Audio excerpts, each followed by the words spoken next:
This program is brought to you by Hungry Jack's and Bunnings Warehouse.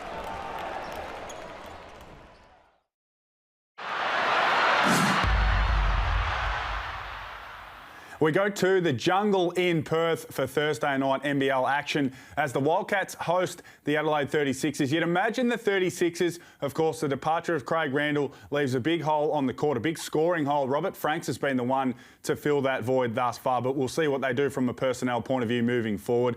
Over in Perth, the Wildcats are always a tough task, so we'll see whether Adelaide can get the job done. Let's have a look at this same game multi. I think Perth will win.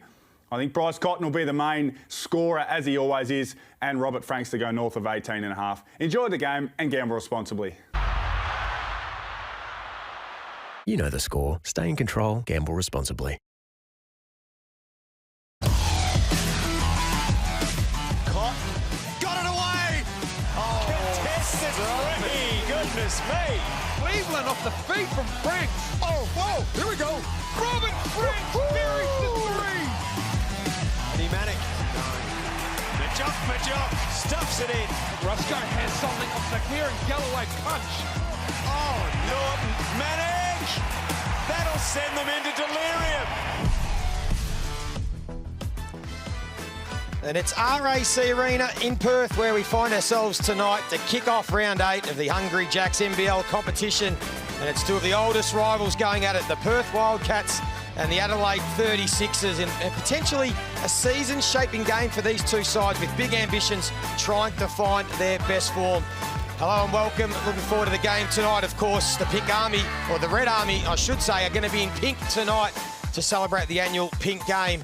And as we said, that man, Bryce Cotton, is sure to entertain. Looking forward to this one. Alongside me tonight in commentary, I have two superstars, Pete Hooley and Mitch Creek. And as I welcome you, Pete, the middle third of the season, it's now getting to the time where these two teams need to start to get on a bit of a roll if they want to be a threat in the competition. Yeah, look, Joe, I'm excited for this because it does have a huge ramifications just in terms of getting some momentum. The Wildcats, they just want to start winning back at home. The jungle used to be a fortress. It hasn't been.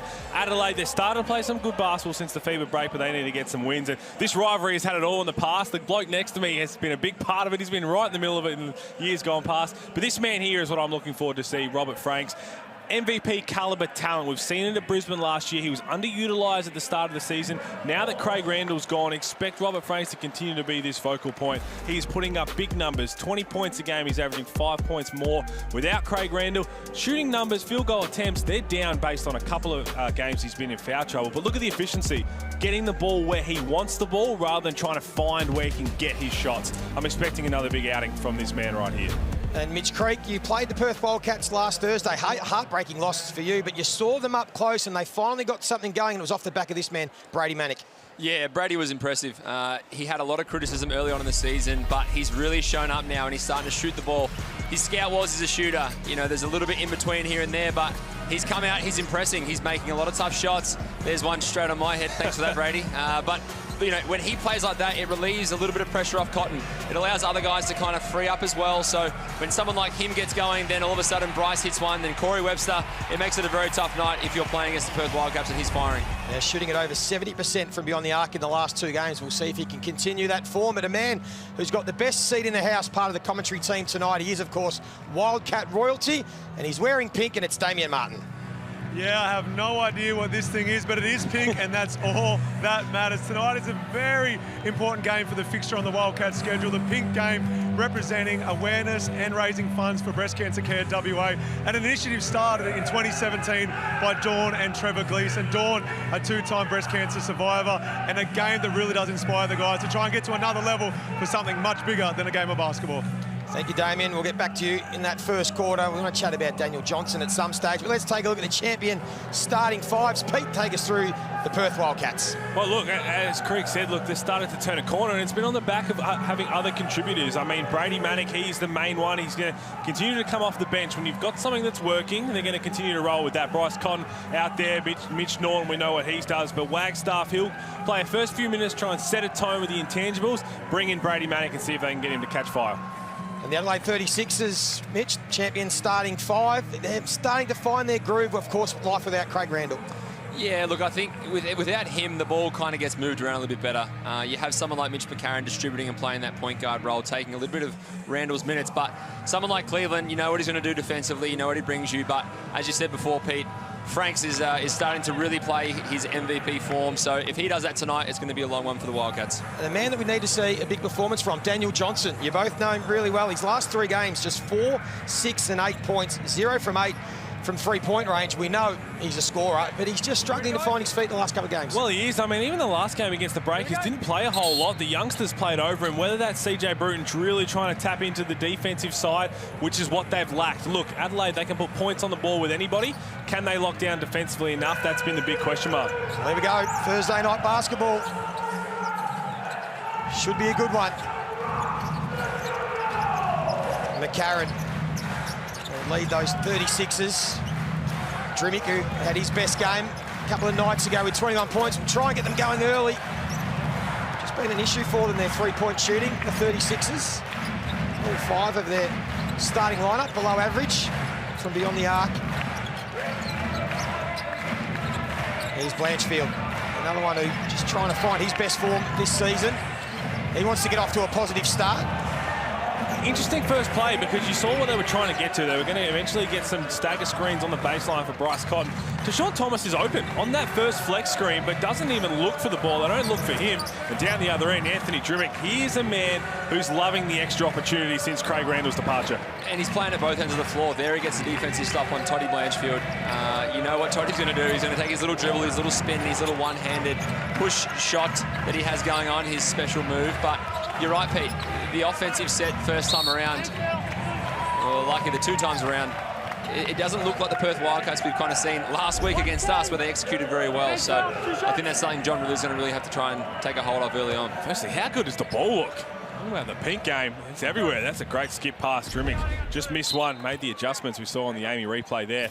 But they've started to put in their flex offense, which they've done for years under Trevor Gleeson. But the best part about that flex offense over the course of its history was they made the right read out of it. They didn't just try and get to the end of it. If someone was open, they'd break off a play and they'd get that right shot. The first possession of the game, Thomas is open on a flex cross screen across the key. They don't even look for him. He doesn't look for it. They're really trying to get through sets. I understand that. But you've also got to take what the defense gives you. Thomas has been great. He's been very dominant in the games that he's played this season when he does get the ball in effective positions. He's a big man. He's got great feet and he can finish very well. Cleveland turned down the 3, wanted to get the big man involved. That's a nice start for Johnson. That's got to feel good for DJ. Just getting an early one, getting a little chippy. Good teammate too, Cleveland. He could have taken the 3. Knows the importance of getting Johnson involved. As Flagstaff again will go alone.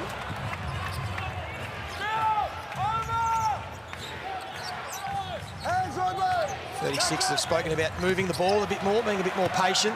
Turnover there. There were some sloppy passes in their game against New Zealand last week as well. Here is Cotton. The #1 scoring player in the competition, particularly at home. He's loving it this year, averaging over 25.5 points. His first look, and he does it with ease. Geez, that's tough. First touch of the game, you know, 3 possessions. He doesn't even see the ball once. 4th possession comes down, going to his left, right-handed runner. Get another sloppy pass, but Trimmick's able to clean it up. He's got 5 early points. CJ Bruton, he's been born maybe a bit of a spray, saying there's a lot of contact down low. Looks like they're really trying to feed the big guys, both Franks and Daniel Johnson, down low in the key. They did have their measured points in the paint when they met only a few weeks ago. The 36ers, there's another air ball. Well, that is a big guy turning up, ready to go to full hot sauce mode, and in the end didn't really plan out the way he hoped. Frank's got the mismatch on Bryce Cotton. Cleveland way off the mark, and in the end, Frank's a bit too aggressive. See right there, Franks, he's talking to Daniel Johnson saying you've got to flash because they had the smaller guy on him. He's going to try, and Frank's right there. He's really demanding Daniel Johnson to get off the 3-point line and get to the nail, to the free throw line. So it's a quick high-low, easy bucket.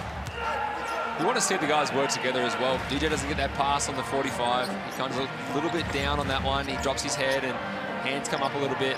For someone who's struggling a little bit at the moment, you want to see him be really positive on both ends of the floor. he's a veteran out there. He's one of the most mature guys in the league, and he's been around for a long time, playing at such a high level. He can help this Adelaide team really kind of find their feet now.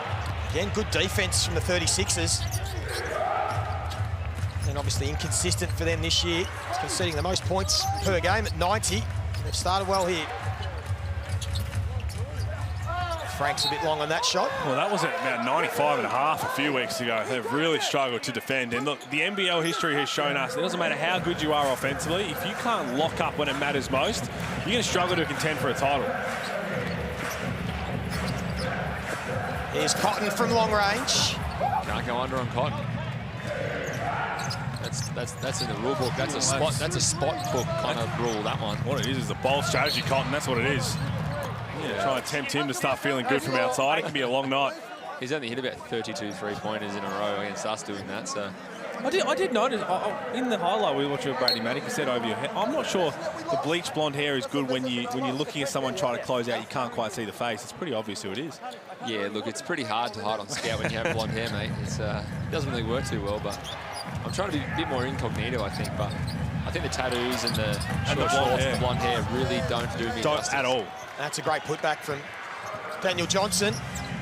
His second bucket. Perth got Travers and Manick into the lineup, attacking early, couldn't finish the play, but Tashawn Thomas is there. That's what Tashawn Thomas has got to bring. Just hang around, get those easy extra opportunities, and that's way too easy. We've missed that from him the last year and a bit, I reckon. He's such a talented player. Yes, he passes the ball at an extremely high level, but what he does do is he has to keep the defense honest. When he's being aggressive downhill, we know what he can do on both ends of the floor right now, obviously matching up on Cotton, but you know, get his head on the rim, take good shots, facilitate for his teammates, and I think that's when the 36ers are looking their best. Corey Webster into the game, straight away onto the scoreboard. That's a better set. You see the way they kind of use Bryce Cotton as a diversion. All the action with him in it until he clears out to the corner and allows Corey Webster to try and walk into a mid-range jump shot, which is his bread and butter, trying to feel good about himself for the night. These last couple of games, he's got double figures, and again, a breakdown of defense. Well, here's DJ.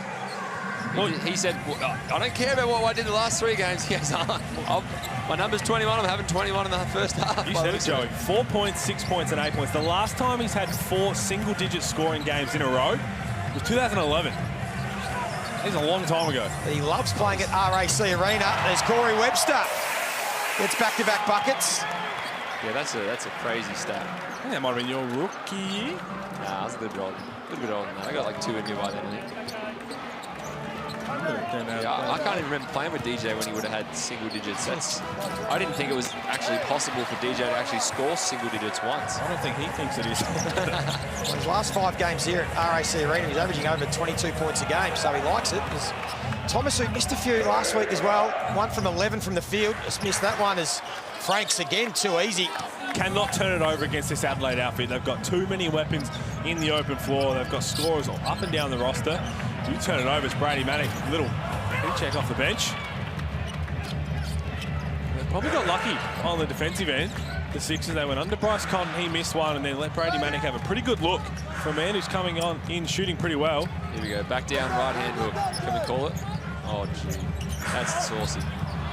Couldn't quite, but again, another offensive board. Well, this is the Perth Wildcats has been their issue so far this season. They just cannot rebound collectively enough. Only team in the league who has yet to win a rebounding contest so far in NBL23. They've tied twice, and no surprise they've won those last 2 games in doing so. As Anthony Drimmick, I reckon Drimmick's just pushed Brady Matic and said, I want a bit more hair on the side. I've got the chin part that looks similar to you, but I just want the side beard. Always quite fiery on the court, isn't he? Drimmick.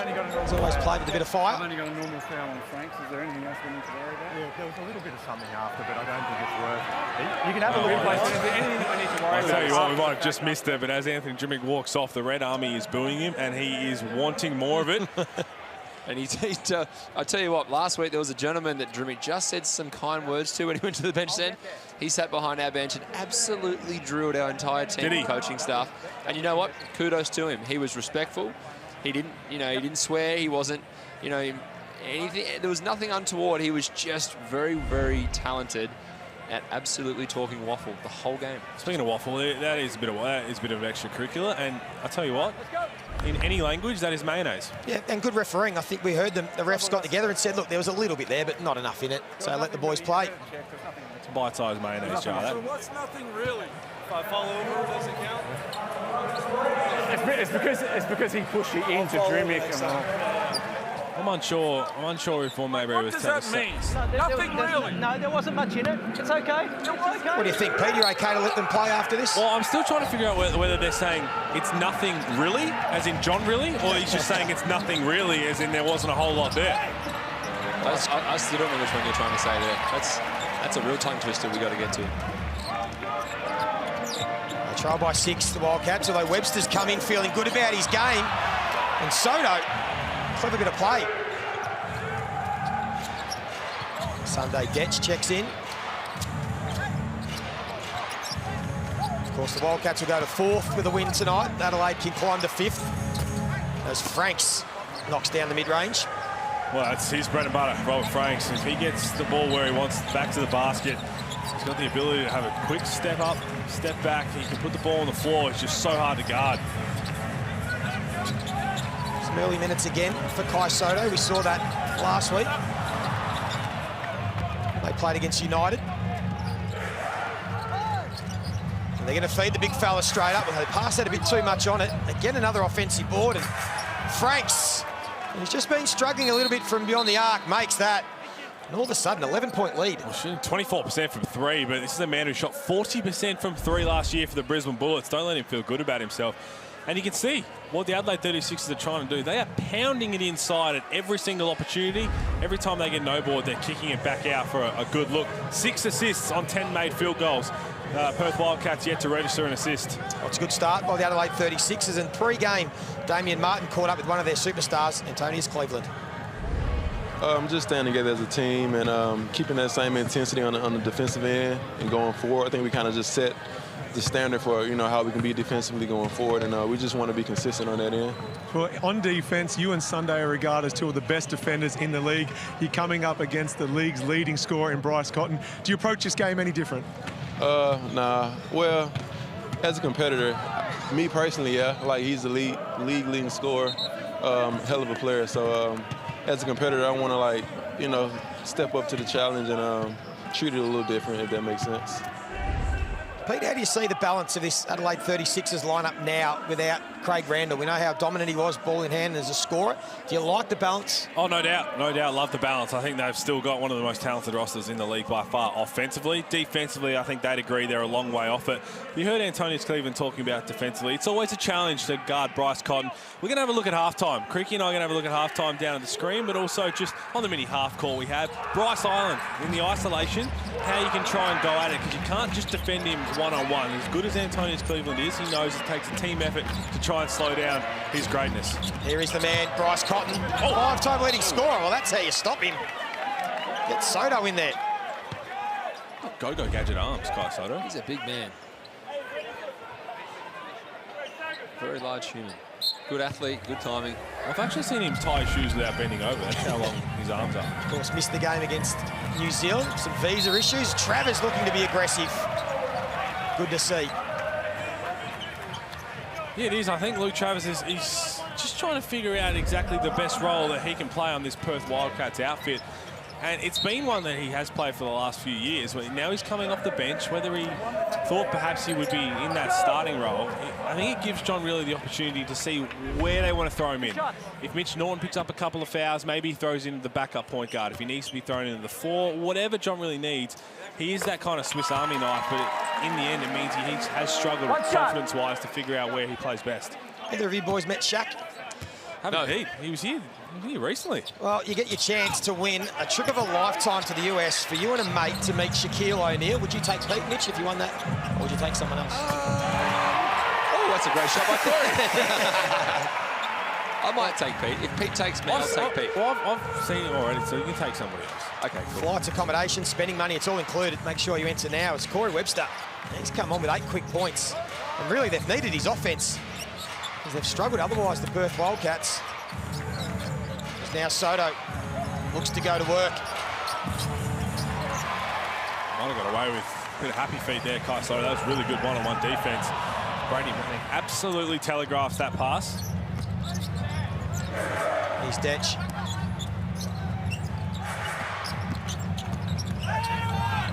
Marshall into the game, and he gets on the board. Love the way Nick Marshall goes about his business. Just continues to get better every single day. And again, you know, Craig Randall has been elevated to a roster spot, and he's going to take every opportunity. Yeah, he's a talent. You know, he's got a lot of athleticism. He's got a good-sized body. He reads the game really well, and he plays on a few different levels. So he can get his head on the rim, he can pull up, play in the mid-range, and he can knock down that outside shot. I'll put it out to him. If he wants to come work out in the off-season, his young athletic self reminds me of a few years ago of myself, but would love to get a bit of working with some of these young guys who are coming through the NBL and try and help a little bit if I can. But yeah, he's a really exciting talent to watch, I think. Take a look at the Amy replay. Then McCarron trying to get Soto involved. And Majuk there with the foul. It's a really smart play from Mitch McCarron. Soto was probably not going to be able to finish that, but just throw it up there, because if you throw it up high enough with his length and athleticism, the most that Majuk's going to be able to do is foul. Feels like he's come back with a bit more confidence from that fever break. Representing the Philippines, we'll see a feature on him at half-time. In fact, get to know a bit more about Kai Soto. Plays well, Filipino jersey. Certainly a cult hero. And he knocks down both free throws. A really good first term for the 36ers. Perth just struggling at home this season. Only 3-3 in their first 6 games. It's the worst start to home record in 10 years as Majuk gets the putback. He's been excellent on the glass since coming into this game. 2 offensive rebounds now for Majuk. He cleaned up 1 defensive. Really trying to set a tone on that end, which I'm sure John really has said it's going to be a team effort on the glass, but especially their big guys be able to come in and just control that side of it. This will be the final play of the first term. It's been a good one for the 36ers. Just stepped out of bounds, did Cleveland. Might be enough time, you would think, for a Perth score. Happy to run out the quarter. And it was a quarter dominated by the Adelaide 36ers. They've got a good away record this season. 3 of their 4 wins have been on the road, and they've started well here. RAC Arena, they're up by 9.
RAC Arena tonight, the Perth Wildcats. Normally the Red Army, tonight the Pink Army in the annual Pink game. But it's the Adelaide 36ers that have come to play in this first quarter. Start of round 8. We get down courtside. Damien Martin, what do you see from court level? Yeah, I sat in on the Adelaide 36ers quarter-time chat, and it was all about making sure you still limit the Wildcats to one-shot offensive. They've done a great job of it so far, but the few times the Wildcats were able to get an offensive board and usually result in points which are hard to come by the team in hot pink. And while I was down this end, I thought I'd catch up with the person behind the opposition bench that Creaky was talking about. His name is Simon Devlin, very well known at RAC Arena. I said, Simon, who's your target tonight? And he said, mate, without doubt, Antonius Cleveland. So keep an eye out for that one. I think is Dev, I don't know if Marto's still there, I think Devlin was the guy at Old Challenge Stadium who used to sit basically at half court and absolutely rinse us as well. So he's still hanging around. He's probably got a lifetime membership. He doesn't pay for it, I reckon. Cleveland gets up. Have a bit of that. And they do look so much better as a team when he's aggressive, when he gets to the basket. That was explosive. Antonius Cleveland is Manic. What is Manic? that? To back. First, he hung himself and then finished it. That was it. Nice bit of athleticism from Brady Manic. His first points of the game. An entertaining start to this second quarter. Oh, we've got to have another look at these. It's an exciting place to start this second quarter. Brady Manic. Back-to-back bodies. Great pass from Norton, but look at that. Oh, elevator stopped at the top floor and he just took the stairs the rest of the way. Well, I think he got about the third floor and then he stopped, but long man. Oh, he said numbers normally don't lie. So we talk about the rebounding count for the Wildcats. The last two games, they've had back-to-back 20 assist games. It's a really good pass there, good finish from Harris. We've only got 3 assists so far in this one, and they've hit 10 threes 5 times this season. They're 4-1 over that record. They've hit 2 threes tonight. The only game they've lost when hitting 10 threes. Well, this will help. If Travers can start knocking them down, that's their third. They need that from Luke Travers. He needs to keep shooting that too, just with confidence, just understanding either on the pass, running through the catch, getting downhill, really attacking the basket, or if they're off you at all, just let it fly, man. Let him fly. He's been knocking them down. Take a look at the Amy replay. And to be honest, they're going to give him that shot. So regardless right now, if he makes a whole lot of them, that's what you want to see. No second guess, just turn straight into it, catch and shoot. Adelaide got their starting group back out there. I think it's a hard one for Luke too. He's got that fine line of, does he want to try and, you know, improve his game and get to that next level, which I think he deserves to be at in the NBA, or are you trying to do the team thing for the success of of your teammates? And it's a tough one. Sometimes in his head he might be thinking, you know what, I'm better off just passing this one down. Why not make 2 in a row? Couldn't quite. But if he keeps shooting those with confidence, gives himself an ability to keep developing, I think that next level's not far away from him consistently. Franks. That's what he wanted to get at. When he pointed in the first quarter to Daniel Johnson for that high-low, he's got the seal, just needs someone to flash so he gets that easy bucket. That 1-2 punch, Franks and Cleveland, 15 between them as Norton responds at the other end.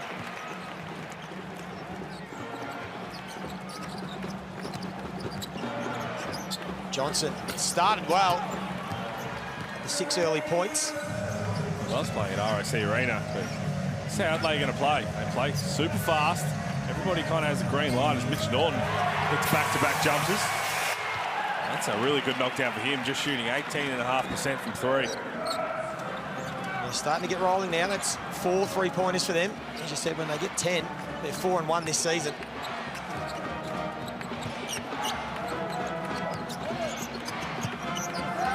Here's Drimmy. Bryce Cotton right on him, goes with a step back. Bryce hasn't got too many touches right now. He's sitting out there on 2 points. He's 1 of 5 from the field. Last time these teams faced each other, he had a quiet first 3 quarters and obviously turned it up. We know how that one finished. 4 3-pointers in the 4th quarter for Bryce Cotton in that one, as Johnson again helps himself to an easy 2, and they're getting a lot of buckets down low. Arlo White, I'm giving a lot of credit for Anthony Drimmick there, just turning the corner, making things happen. Travers again's going to try his luck, and again just rims out. He's getting good looks though. It's now Cotton. Also misses.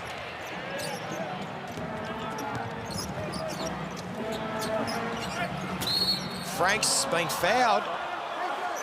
Just cleaned up his landing space there, Jesse Wagstaff. Red Army doesn't like it. Pink Army. We're going Pink Army tonight? The Pink Army tonight, yep. Have another look at it here. It's a great angle. Wagstaff and just... You can hear there. It sounds like it's after the shot, because you can see there Franks had come down from his shot, and then Wagstaff just continued to take steps forward.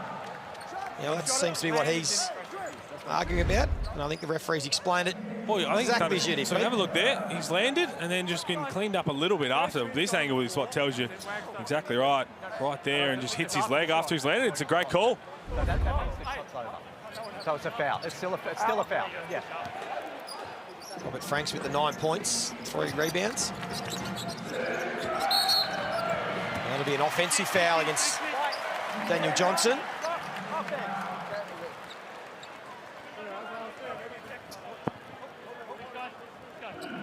So Adelaide led by 9 points at quarter time. That was their biggest quarter time lead of any game this season, and they've still just managed to keep that margin.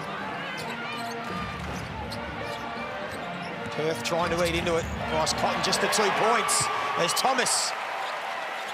Well, that's how you can take advantage of teams that are going to play like that. Sit in Bryce Cotton's pocket in the corner, so you run that ball screen on his side, knowing there'll be no help as Drimmick answers straight back.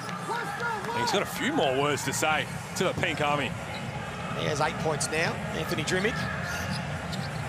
The bearded wonder's back. He's playing at a high level.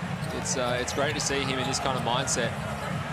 Cotton to Thomas, out to Manick, wide open. That's a layup. That's a layup, the way Brady Manick shooting it. All his struggles at the start of the year, he's still shooting 40% from outside. Johnson wants to take the youngster on, goes straight at him, draws the foul. That's a tough matchup for anyone, but if it's your first year and you don't know who DJ is, that's a long night at the office, I think. I'm not sure of the scout here from Todd Blanchfield. Anthony Drimmick's going to shoot no matter what. If you go under and just invite him, he's already knocked down a 3, but he's shot the 3 well his entire career. So has Brady Manick. Right here, as you mentioned, Craig, that's a tough matchup for anyone. He is so crafty at drawing fouls. He can do it in a variety of ways. If I'm not mistaken, I think, is he the most scoringest player in the 40-minute era?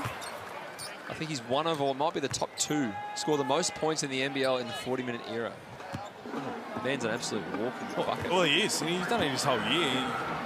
I'll tell you what he is for sure. One of, if not the most underrated players in the history of the NBL, because he's very quiet, just goes about his business. Very unassuming, but he's up to 10 points. We spoke off the top, 3 straight games in single digits. Oh, loves RAC Arena. He does. Loves the jungle. He's already got 10 points. Still got plenty of time left in this first half as Norton is also getting some points. They need this. They need this from other contributors.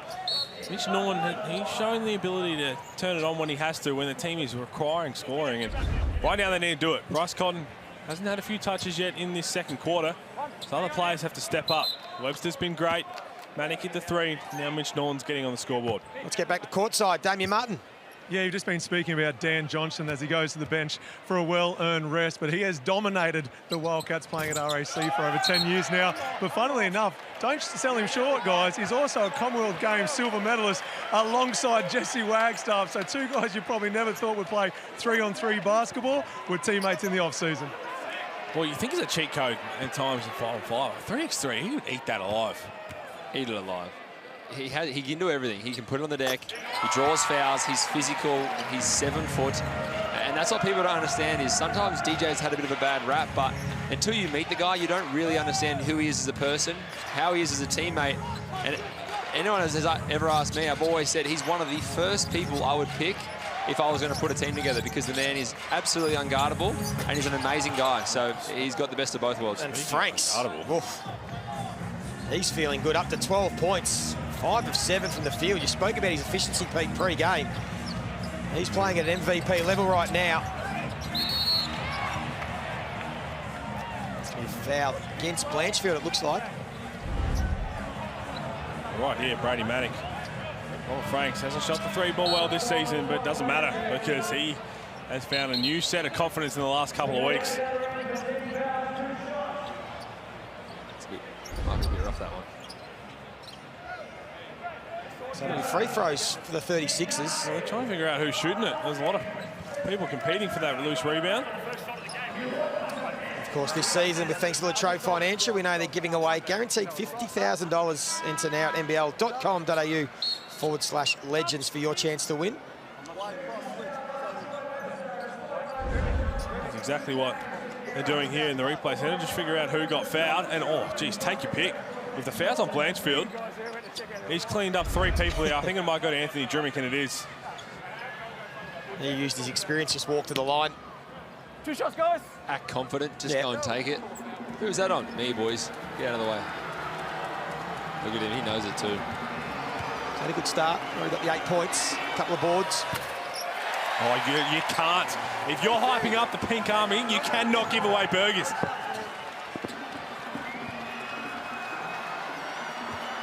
Here we go. Perth fans are on their feet.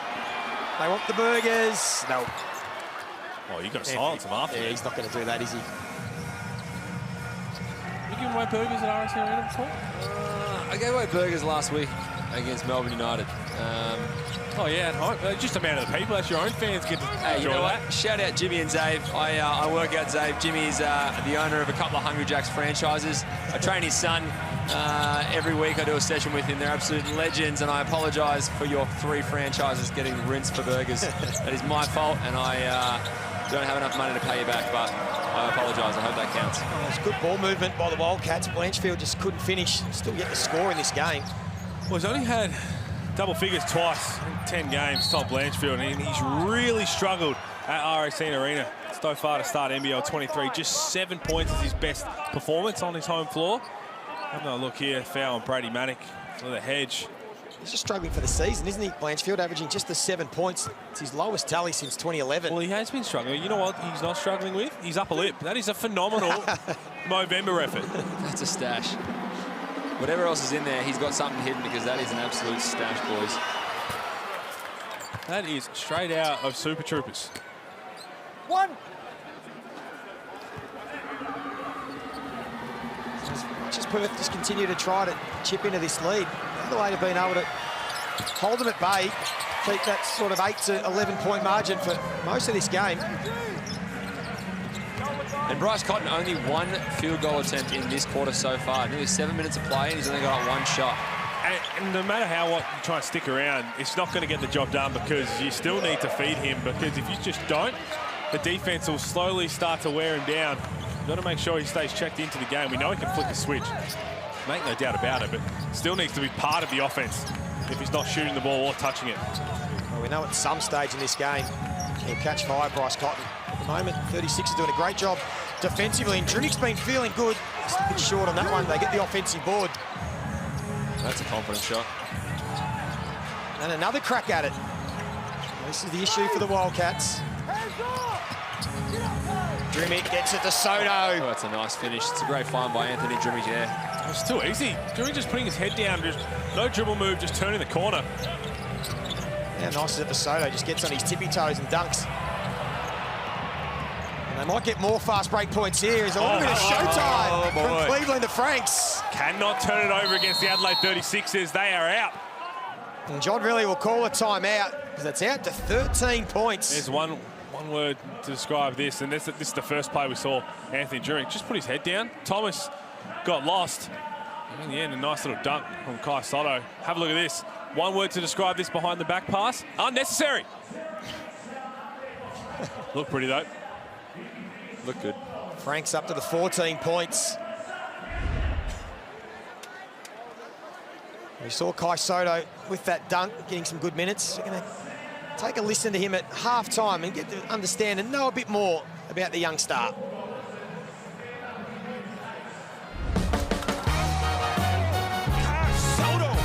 It's just my goal to inspire a lot of people, especially in the Philippines, to feel like if Kai can do it, I can do it too. I can do it better than Kai, you know?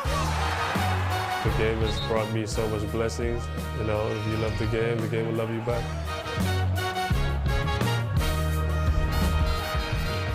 He's a superstar and he's home, and he's just going to continue to grow in this NBL season. We're seeing glimpses of it here tonight. Fantastic person as well, Kai Soto. The weight of a nation on his shoulders and the way that he goes about his business is awesome to see. We'll get that extended version at half-time. I'm looking forward to your analyser too, boys. Going to take a look at Bryce Island. Well, we haven't seen it a whole lot tonight, but make no mistake, it'll happen in the second half or down the track. Not a place you want to be stranded on, Bryce Island. Can they eat into this 13-point lead before half-time? Give him some confidence going into the break. Webster, a good first turn. Hasn't scored in this second quarter. Shot clock ticking down. Good feed from Bryce Cotton. And the block. Galloway's got a bright future, both him and his brother. A turnover. Might give some points here for the Wildcats. Hard fall. Michael Harris coming into the game. Another one has had a lot of success at the NBL1 level. Not shy on confidence. Seems to be okay. Two. So John really just giving some minutes to some looks. Just trying to get something happening on offense. Brady Manick with the 7 points. Mitch Norton leading the Wildcats with 8. And Corey Webster. As Harris knocks down both.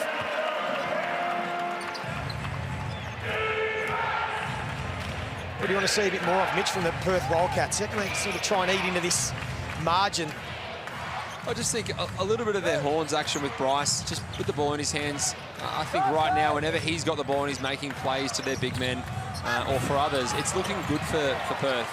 With Toddy going to the bench, he has that turnover, the baseline drive. He has a clear lane for a little reverse layup or even a layup, and he's looking to pass the ball, but I think he needs to be aggressive. But as you said before, Harris comes in, bit of aggression. That'll do it. Good feed from Webster to Thomas. They are getting good looks because of the way they are guarding Bryce Cotton. Staying in his pocket, you put him in the right spots, you're going to get those little pick and rolls. Damian Martin, what are you seeing courtside? Yeah, no, I've actually got a question for Creaky. I wasn't renowned for being a prolific scorer, so I thought I'd go to someone who is. But when you go at half-time, either on 0 or 2 or only 4 points, what is the mindset when you know the team's expecting you to drop 20 on any given night?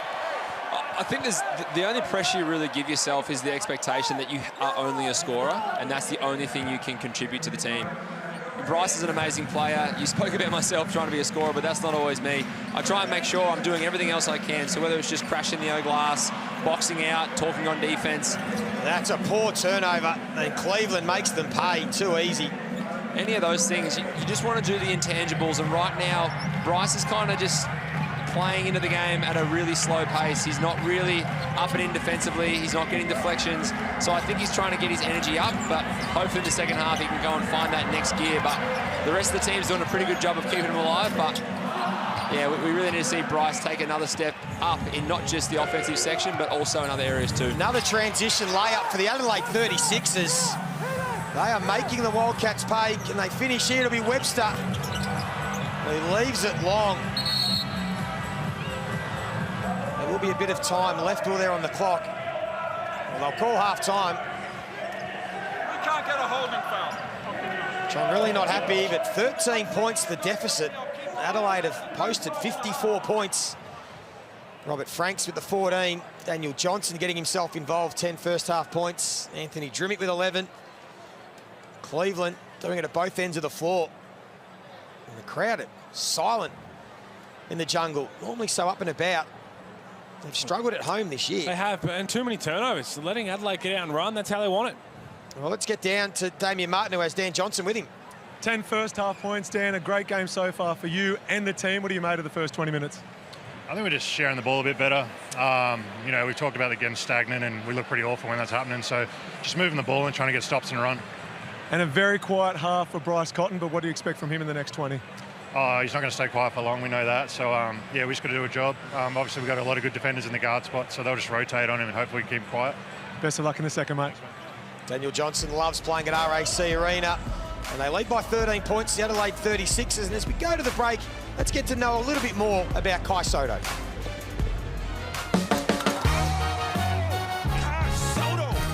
Hi Soto. I am from the Philippines, born and raised. I play for the Adelaide 36ers.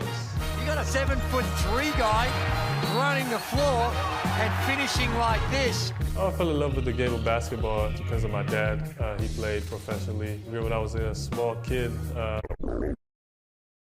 was with him in every practice, every game, and just watching him play. And now I'm here with the 36ers and the NBL. And my dad, he always texts me halftime after the game, and then he calls me when I go back to the hotels. I just love the game, and the game has brought me so much blessings. I'm lucky to have a dad like that. Basketball is like a religion in the Philippines. Everybody plays basketball, so you don't even need to wear basketball shoes. And I play against, these tricycle drivers, construction workers. You just need a ball, and then there's a basket, and just play 5-on-5. Very physical. Oh, baby! Kai Soto has come ready to play. Everybody has that dream to represent their country. It means so much to me and my family. Every time I put that jersey on, I always give 100% for my country. So. Is there anywhere you can go where people don't know who you are? I mean, I try my best, but it's really hard to hide it when you're 7 foot. I look at it as a blessing, just people supporting me all the way. It's just my goal to inspire a lot of people, especially in the Philippines, to feel like if Kai can do it, I can do it too. I can do it better than Kai,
Half-time RAC Arena, and the Perth Wildcats have got their work cut out to try and get back into this contest because the Adelaide 36ers, they lead by 13 points It's their biggest halftime score of the season. They have 54 on the board. Perth Wildcats just 41 points. And they are having their way. And Kai Soto has had an influence on the defensive end. Robert Frank's continuing his MVP form. And Bryce Cotton just the 2 points at half-time. We get down to Damien Martin, who's seeing all the action courtside as we take a look at the Hungry Jacks half-time highlights. Marto, what's going on with the Perth Wildcats? Yeah, I think they've fallen in the trap of just being a little bit too stagnant. So whoever has the ball, last week when they were playing against Creaky Southeast Melbourne Phoenix team, there was still movement to try and occupy the help side defenders. And that resulted in Bryce Cotton getting some backdoor cuts and some easy laps. We're not seeing any of that. It's way too stagnant. And then I put my eyes down to the rebound count. We've spoken about it on multiple occasions in regards to the Wildcats all season. They're losing that count by 5. They're only really scoring off offensive rebounds and putbacks, but credit the 36ers, they're limiting that. They're getting the board, they're getting outrun and putting some pressure on the ring, a la the style that the 36ers have been known for over a decade. Well, for a deeper dive of what the Adelaide 36ers are doing to Bryce Cotton in particular, let's get over to the analyser, to Pete Hooley and Mitch Creek. Yeah, thanks, Joey. Look, we're talking about Bryce Island a lot. We haven't seen it a lot tonight, so credit the Adelaide 36ers. To be honest, the one way you can really guard Bryce Cotton, don't let him touch the ball, and they've done a good job of that. This was the one possession they had where we saw Bryce on his island. We call it the isolation. He's got 3 options, where you can see him right here.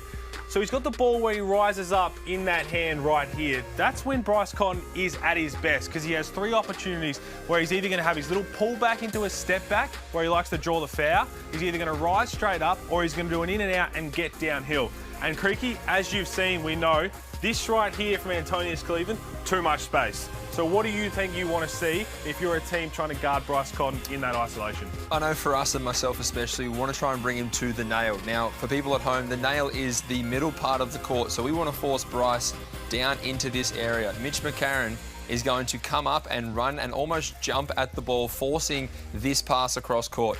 Drimmick has to be ready to rotate up.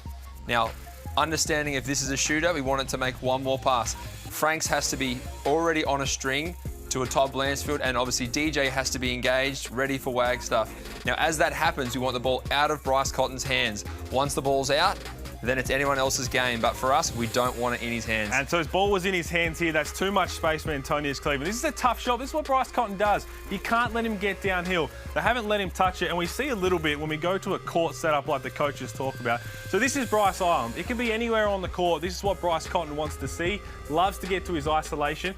Talk to me a little bit about how you load up behind. You want him to see a crowd, because you can't defend Bryce Cotton one-on-one. You definitely can't. And as we saw before, Bryce is over on the left side of the floor. We understand that if he goes down the left side of the floor, that's where he wants to go. He loves his left hand. But you want to send him down the middle. We already load this guy up. Everyone else is on a string, ready to move, as we saw before. Now, if you get this picture looking perfect, the chances are he's not always going to make the shot. But we saw it a few games ago when we won by, I think, 1 or 2 points. We had penetration down the middle. We didn't get the nail, but we made one extra pass, one extra. Unfortunately, they didn't make the shot. Luckily for us, we got the win. Keep an eye on Bryce Island. I'm sure they're going to get plenty of opportunities in the second half. Yeah, brilliant stuff, boys. We know that they'll be making adjustments in the Perth Wildcats huddle, and Bryce Cotton will get going in the second half. And of course, we do know this season, with thanks to Latrobe Financial, that we are giving away a guaranteed $50,000. All you need to do, pretty straightforward, just make a half-court shot, send us your video, make it as creative as you can, and you have a chance to win, as we said, $50,000. We'll take a look at some of the highlights there. It can be anywhere. It can be on the courts, the streets, at the MSAC, wherever it is. 50 grand, pretty good.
half-time here. RAC Arena, and the Perth Wildcats trail by 13 points, as always, at the NBL.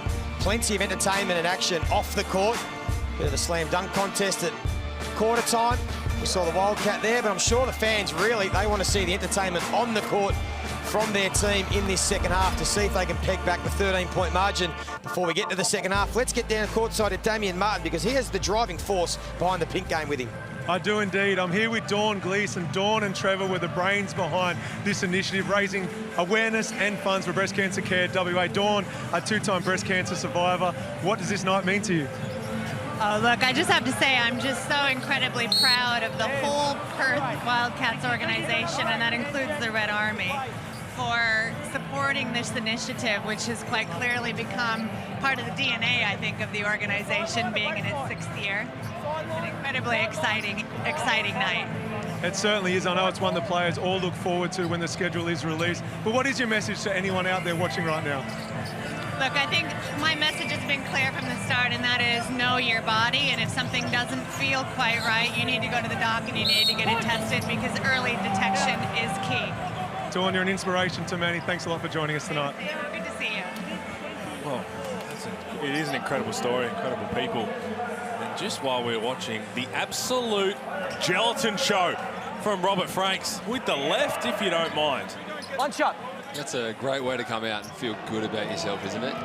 Go to your non-preferred side, hit a little jelly fam left-hand scoop, and go make one at the line. Oh, my goodness. Well, his last 4 games, averaging the 21 points, 7.5 boards. He's already up to 17 in this one. Can the Wildcats get Bryce Cotton into this game? Here's Thomas, a little handoff to Cotton, who wants to get the work, but again, good defense. Denying Cotton the ball. Blanchfield gets it into Thomas. Just been an issue for him, missing a lot of those buckets. He did well, though, to strip the ball back, and he finished this time. Good defense from Franks. Great defense. He gives a little head shake. They are up and about the 36ers. This is what we expect from them. Drumic wide open, rims out. Tony's Cleveland's energy. He's everywhere. It's been such an inconsistent start for the Adelaide 36ers. They split their games last weekend, but looks like we're just starting to see their best basketball. As Cleveland checks out of this one early. Look at this block from Robert Franks.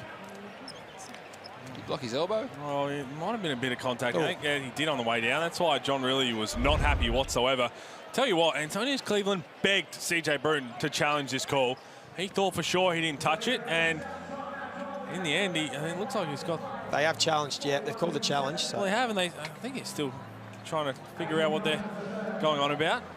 How do you go with the coach's challenge when you scream at... Now, Simon Mitchell, he's had his moments where coach's challenges hasn't been his friend.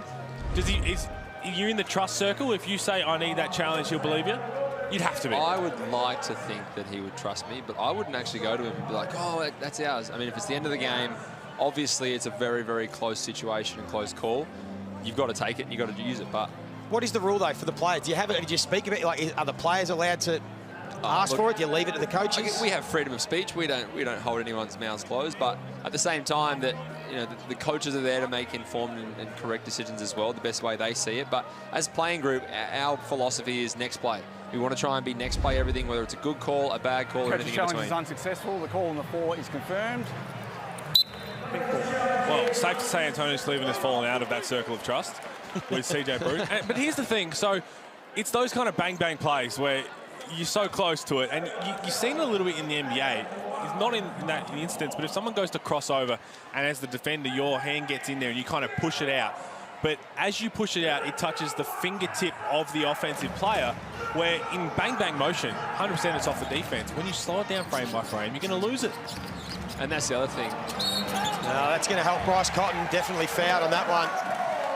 Antonius Cleveland's arguing the point, but he's not going to get another challenge. And Bryce Cotton will help himself. He's almost automatic from the free throw line, 52 from 54 for the season. As we take a look at the Amy replay. Well, as we spoke about at halftime, Antonius Cleveland just got to know your help is where the ball screen is. I know it's Daniel Johnson on the ball screen, but your help is to that middle side. You can't let him get back to his left where there is no help. Then he gets that opportunity when he rises up with the ball in his hand. He's got 3 options. If you don't close the gap and force him one way, he's going to beat you. And we did talk about the nail, and in that position, I think it's a little tough sometimes to really feel like it's ISO Island, you're on Bryce Island. But when DJ's there, you've just got to communicate early, bring him over the screen, chase over on the outside, make Bryce get and break the 3-point line. You don't want him coming off and trying to beat your inside shoulder over the screen. Just chase around the outside, around his back, and just make him drive it. Cleveland, good defense from Blanchfield. Great block from Blanchfield. Can those free throws just get something going for Bryce Cotton? He's 1 of 6 from the field, only the 4 points. Blanchfield still yet to score in this game. This is his chance, wide open. That's automatic. Needed that. Blanchfield, scrappy play again. If they're going to rely on knocking down threes off broken possessions, it's going to be a long second half. Even then, though, Bryce has got the ball. He makes a few more plays. The on-ball comes. They hard show. And then another sloppy pass from Cleveland.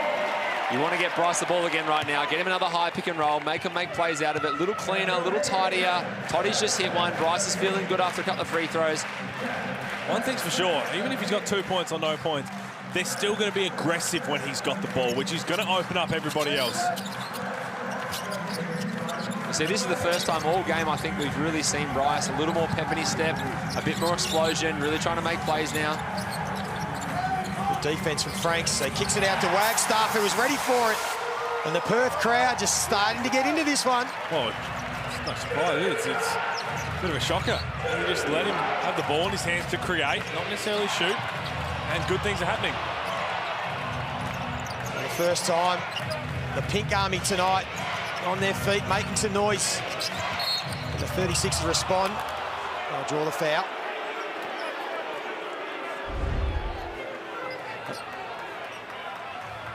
This is the one. We really want to try and make sure that you're getting over this screen.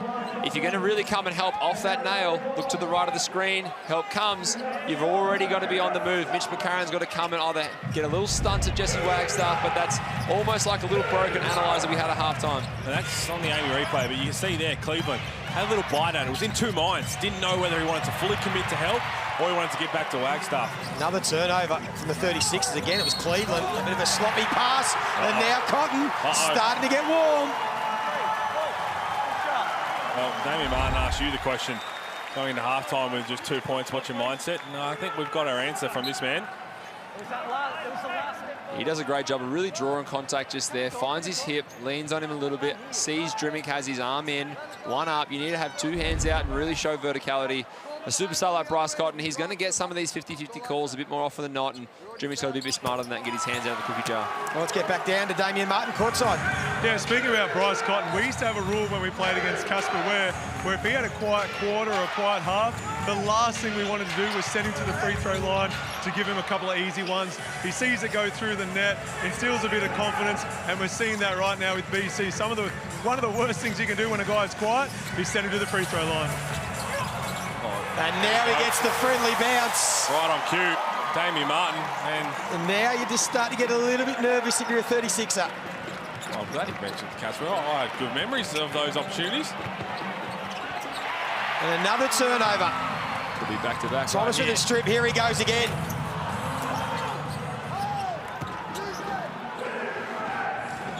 All of a sudden, it's game on. They trailed by 16 earlier. As Cleveland just silences the crowd momentarily. Well, gee, he's lucky he made that. Tony is Cleveland. They've been in all sorts the last couple of minutes. They just needed to probably slow down. Needed that too. Broke a 10-zip run that Perth had just quickly put on. Hands fell on the ground. Whatever Bryce had in his water at halftime, can someone get me a bottle of that? I think you had it last week, mate. Mate, nah. I don't drink water at halftime. I don't really drink water in the game at all. I don't get really sucked off too much. Don't have time. Take a look at Bryce just starting to get going. 2 points at half-time. He's already got 8 in this third quarter. And he's active again. This time kicks it out to a wide-open Norton.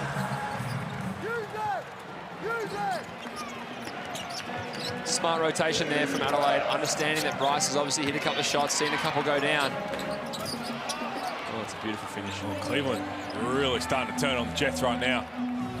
But that's it. You got to rotate from someone like Mitch Norton. Yes, he hasn't been always a great three-point shooter, but he can knock it down. So you got to be a little bit careful playing with fire there. But understanding that Bryce is hot right now, you don't want to give many clean ones. Just long on that one. And then the turnover. 3-on-1.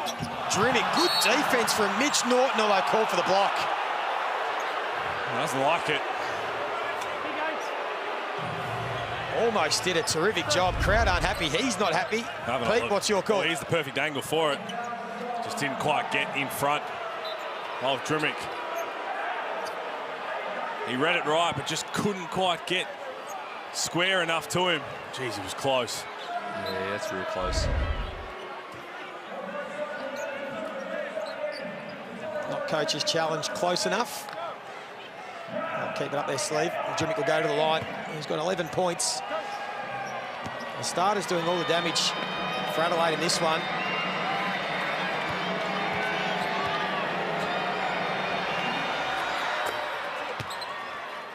Anthony Drimmick was coming off a season-best 21 points last Thursday night against Melbourne United.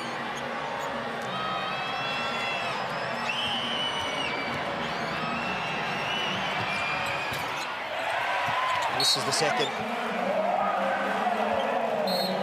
Well, it's been a great 5 minutes here from the Wildcats. Got 9 offensive rebounds. Yes, they're down overall on the rebounding count, but when you get that many second opportunities, it's going to help tick the scoreboard over. Interesting, we haven't seen much of Kyron Galloway after having a big game against New Zealand the other night with the 13 points. He's hardly seen any court time. Webster checks in. He was good in the first term, hasn't scored since. Misses that one, and again, fast break chance for Adelaide. Just didn't take it. Cleveland, though, likes the matchup down low on Bryce Cotton. Leaves it short.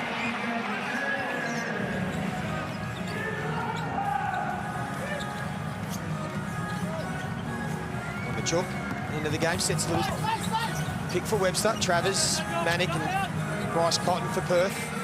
Soto, McCarron, Franks, Cleveland and Detch for Adelaide as Webster trying to get going again, makes the three. He's been really good tonight, Corey Webster, really efficient off the bench.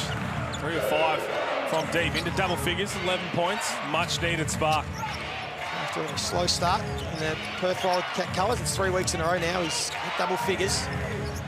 Providing some good offense. Cleveland was left wide open. They can eat this margin back to within 4 points. Potentially even 3.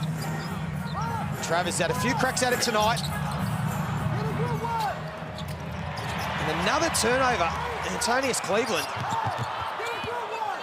Well done by McCarron. And then CJ Bruton asking some instructions at his team, trying to get a bit of offense going. Just the 10 points so far in this third quarter. Travers decided to go alone. Great defense from Mitch McCarron. And they'll keep possession. Got to share that ball in transition, that one.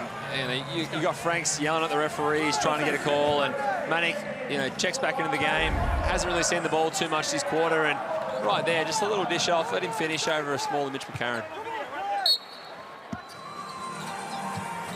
Well, if you are going to do a pass fake, a little bit more believable than that one. Yeah. Of course, we know the Wildcats have had back-to-back wins to break that 5-game losing streak. Trying to make it 3 on the trot. Machook thought he was fouled. So did the crowd. Refs letting him play. Wide open. Marshall. Big stick, isn't it? That's a big shot. Just never short of confidence. Sometimes as a rookie, when you're just coming in, you don't really understand the moment either. Like, there's a lot of momentum Perth's way, a couple of missed calls, and refs letting them play a little bit. It's exciting, but to just come out in transition and just pull up, splash, just like that. No fear. So back out to 9 points. McCarron, Marshall, we go $2 again. for $1.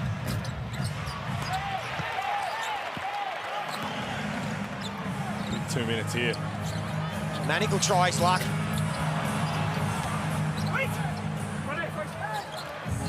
Both teams getting up and down the floor in this third quarter. And again, for all Perth's hard work. They tried by 13 at half-time. They've just been able to peg it back a little bit. Had the momentum. Adelaide have been able just to stifle that. McCarron, who played game 200 the other night, just uses all his experience and class to get to the bucket and a chance for a three-point play. He can do this a lot more. We've seen it in spurts, but I think he catches the defense slipping now because everybody knows he's such a pass-first dominant guard. But he can score when he wants to. Struggling shooting the ball from deep, and he's still a strong guard. He can get in there and finish. Of course, the prizes just continue this season, given away this NBL season 23. Thanks to MG, we're giving away a brand new MG ZS EV electric car valued at just under $45,000. All you got to do is enter now at nbl.com.au/winmg.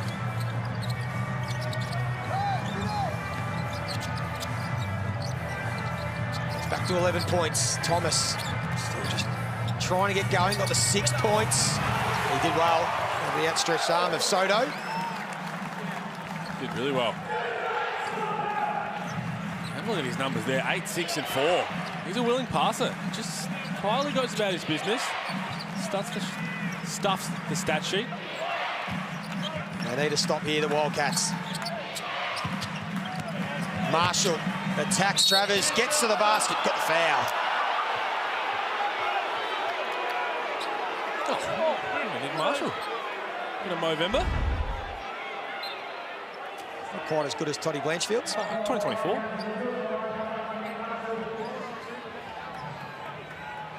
Let's go. 2 shots. Not sure what they're upset about. He was just checking if he was wearing a watch. Yeah, that's a foul in any sport, I think.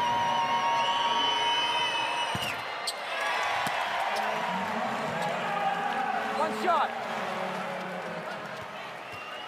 One. Hey. Is that cheeseburger? Yeah, chance for the burgers. Oh, this will test it. He's talking about. Might get one of these on the way Shy home. at the moment. Right now.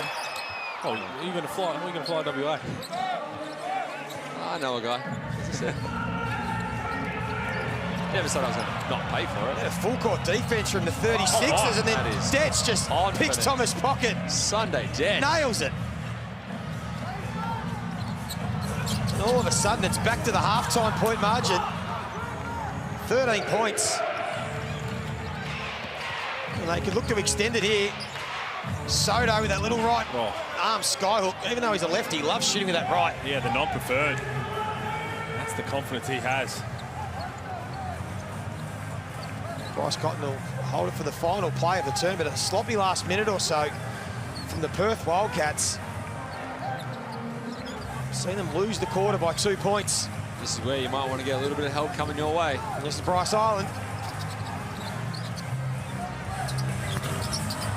Can't get it to fall. It might just be one of those nights for the Perth Wildcats. Again, they're arguing. Oh, they might have a case here for sure, it looked like.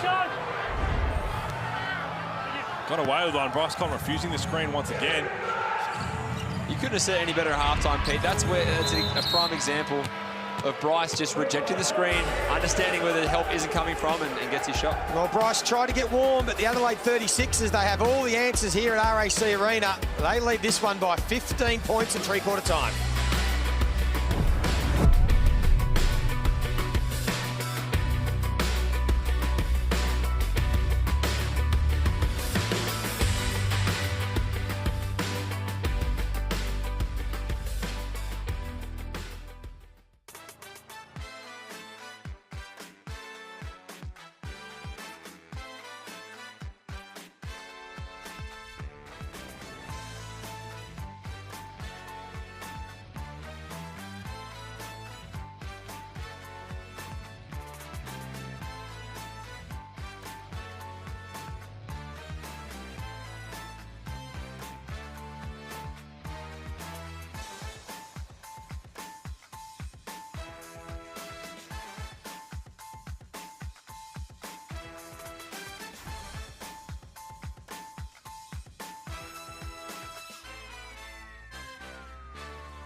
Well, when these two teams met less than 3 weeks ago and the Wildcats got up by 5 points, it was off the back of this man, Bryce Cotton. He shot 4 3-pointers in the fourth quarter to lift them over the line. Well, can he do it again tonight? Because we might need to see some more Bryce Cotton heroics if they had to peg back this 15-point margin, because the Adelaide 36ers seem to be in control.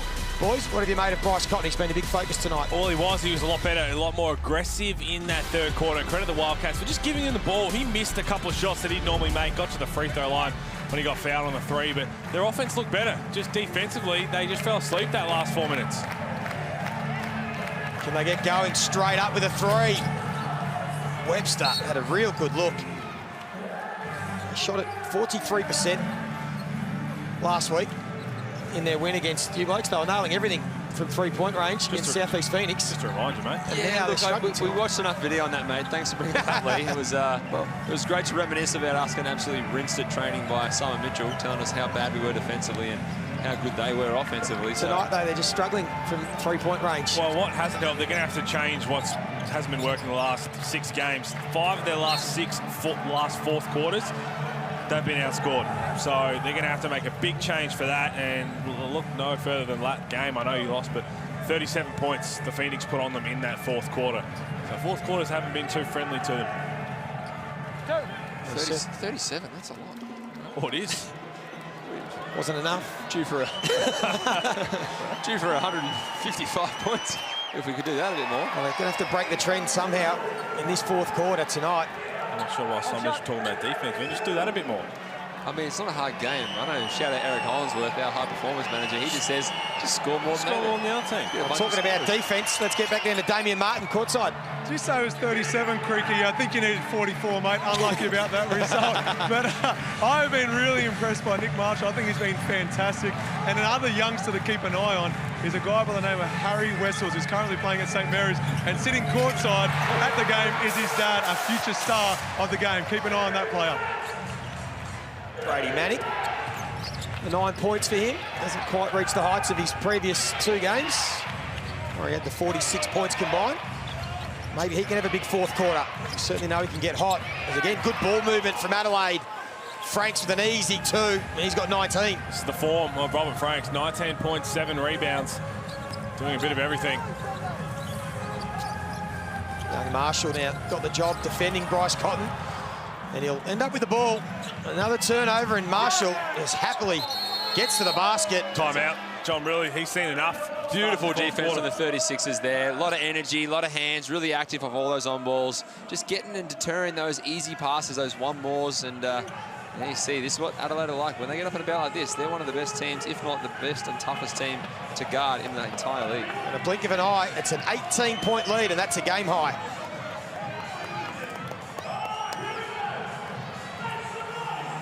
So this is more of what you're expecting to see from the Adelaide 36ers, Mitch. We're starting to see them. They've got good balance with their scoring tonight. Already got 4 players in double figures. They're moving the ball a bit more patient. They got that man DJ involved early. Like what you're seeing? Yeah, look, it's hard with Adelaide. Sometimes they're really hot, sometimes they're a little bit cold, but now they've really started to get a rotation down pat. Obviously no Randall. Guys are starting to feel the ball move a little bit more. It's not getting stuck on one side as much or in one action.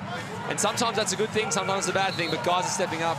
Drummick's playing really well. Obviously Sunday's doing his part, but as you said, DJ's obviously had a great first half, and now the rest of the guys are stepping up. Well, we spoke about the form at home of the Perth Wildcats, Pete. This will be their 7th game, and they'll probably slip to a 3-4 record, which is by far their worst start to a season at home in their 10 years at RAC Arena.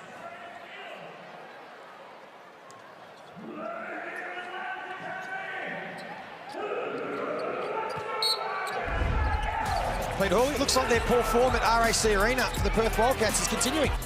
Well, it is. Look, not just at RAC Arena. Yes, you want to win at home, but just being consistent about it. This is not the way they've gone about their business in the last 2 wins they've had, and they've just looked a little flat, to be honest. Overall, they've had little spurts as Luke Travis tries to get aggressive there. They've had moments where it looks like, okay, they're up and about, and just not enough consistently. They've only got 8 turnovers, but they've been poor turnovers, careless ones. They've got 13 assists. They've hit 9 threes, so all the stats that normally have led to wins, at this stage, doesn't look like it's helping them get there. You're right, you're right. Travis, just the 4 points tonight. 1 of 6 shooting for him. Let's get back down. Damien Martin, courtside. Yeah, I'm just watching the guys up close and personal. You just wonder where have the Wildcats gone wrong right now. And I think it's more of a case of not the course of the whole game, but more so in patches. Sean Dennis, who was a coach in the NBL, was an assistant coach for the Wildcats. He used to say that crunch time wasn't the final 5 or 6 minutes of the game. It was the last 2 minutes and the first minute of every quarter. And I just think the Adelaide 36ers have dominated in those 3-minute patches for the game so far and built their lead every time it looked like the Wildcats were starting to climb back into it. Well, you're spot on, Damo, and that's all we mentioned is you've seen it in little patches positively where they look good.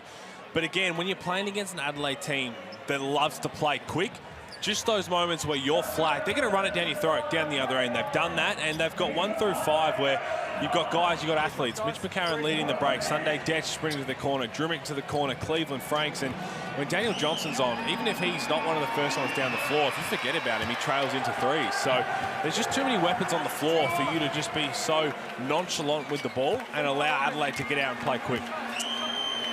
There's Kyron Galloway. So just the 6 minutes Burgers in this game. That's Burgers. Do they get double burgers if he misses 3 in a row? What do you get if you miss 3 in a row? Oh, you're the one who knows the franchisee. No, we have a chat. Oh, no, don't worry about it. Don't worry about it. He's off speed dial. Cody's zone. Small chips, son. Small chippies. Galloway seeing some minutes in this one. As they're coming off a 13-point game the other night against the New Zealand Breakers. He's 5 from 5 from the field. It's Travers again. That's what he can do. That quick first step from Luke Travers. Checked into the game in the first quarter and put his head down. Attacked the rim. Probably didn't see it enough.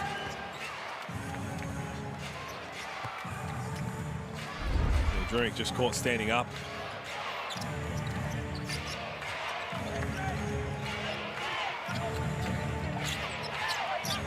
Here's Drimmick. He's been aggressive right from the outset. Got the 12 points. Sunday Detch now pull up. Still enough time for the Perth Wildcats if they can get going. Try and get it down to single digits. You know, Bryce Cotton can get hot. He's going to draw the foul. Geez, that might feel good though. Just float one off the top bar of the ceiling, and even after the whistle, that still feels good.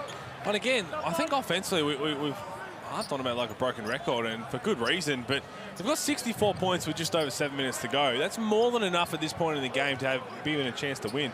The problem is you've given up 81. Yeah, and look, I don't think right now Perth's defense is at the level it needs to be. I don't think John really liked that, but I think they do have the potential to put, you know, scores on the board very quickly. Norton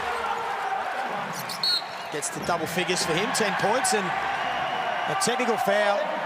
Number 0. You saw Robert Franks was asking if there was an off-arm from Mitch Norton.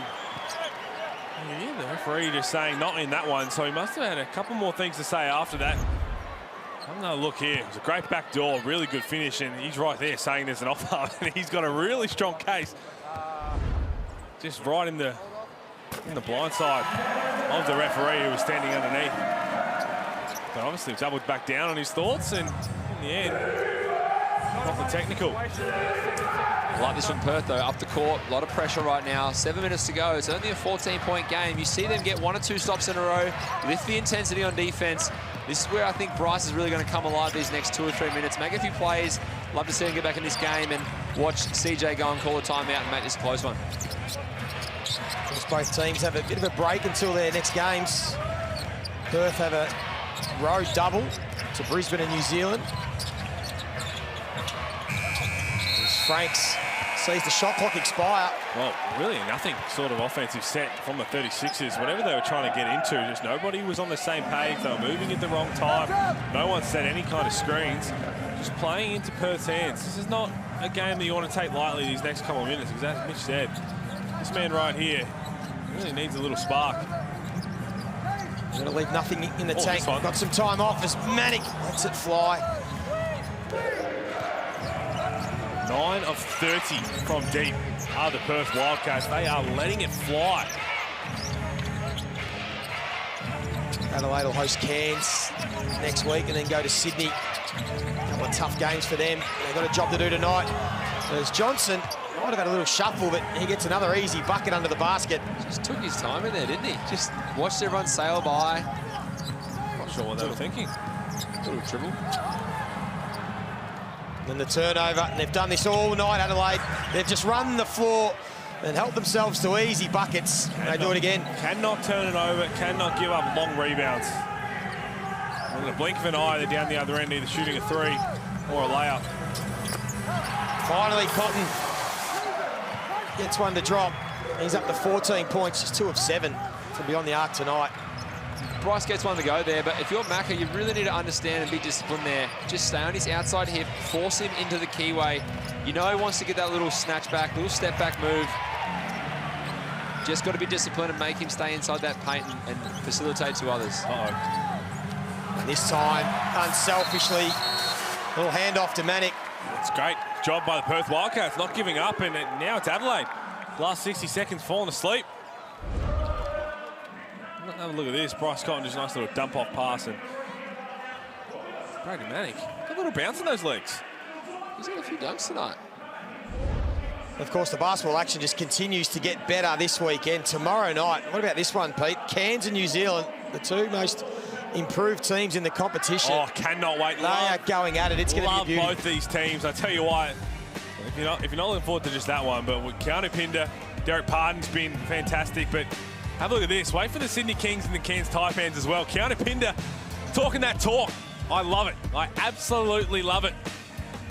Saying that no, Sydney Kings, they can't shut him down. And to be honest, based on how he's played so far in NBL23, he has every reason to believe that, because he is seemingly unstoppable.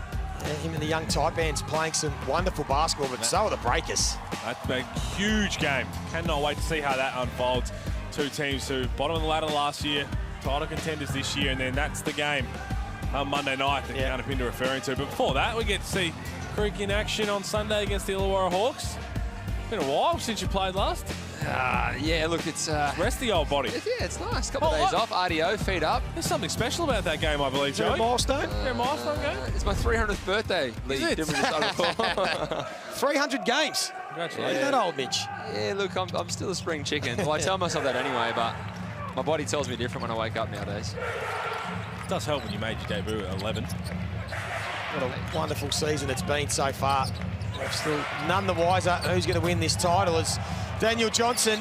He's been getting points under the bucket. Now he helps himself to a 3, and he's found some form tonight. Dan Johnson, an old teammate of yours, 300 games is nothing to sneeze at. Have you had a chance this week to kind of sit back and reflect on? You've got a lot left in the tank, but it's an incredible effort. Yeah, look, it is. It's special because you understand that there's been many years have gone by and many great players have come by, but also it's the memories, it's the bus trips, it's the flights, it's the the comedic games that you play after a game, or it's the on-court battles you have. There's so many great memories you have as a basketballer, and just as fans kind of come to games and the interactions you have. For me, it's all about just the fans, like understanding and seeing the kids kind of grow up. There's young, boys and girls who I met when I was, 18 years old, 12 years later. Now they're, young, mature men and women. It's pretty special to kind of see them grow up as you've kind of grown up in the league as well. Hopefully they all come out on Sunday. Celebrate game 300 as Drimmick. He started aggressive, and he's going to finish this game aggressive. 14 points for Drimmick, 5 of 9 from the field. He's got 6 assists as well. Cotton finally starting to get something going. Might be too little too late for him. He's got 17 points now. It's been a really quiet 17 points. He's got 4 assists. But you see just the Wildcats, every time they go on a run, they just can't string enough stops together on the defensive end. We spoke about it, bit of a broken record, but on the glass, losing the rebound and count 32 to 23. Just cannot get enough rebounds. On the back of this man too, I mean, it's a bold strategy, Cotton. Let's see if it pays off for him. As we said, these teams have already met once as Cleveland with a tough finish. He's so good when he attacks the rim. 16 points for him, 8 of 14 shooting. And here they go again in transition. McCarron, a little bit of showtime. Oh, that's can't do that. Yeah. Oh, think it's a delay game. We haven't had a warning yet. Robert Frank's thinking he's over in Qatar. Oh, look at the Amy replay. Look at the finish. He thinks he's in Qatar. Look at this. That's the yellow card. That is the delay game warning.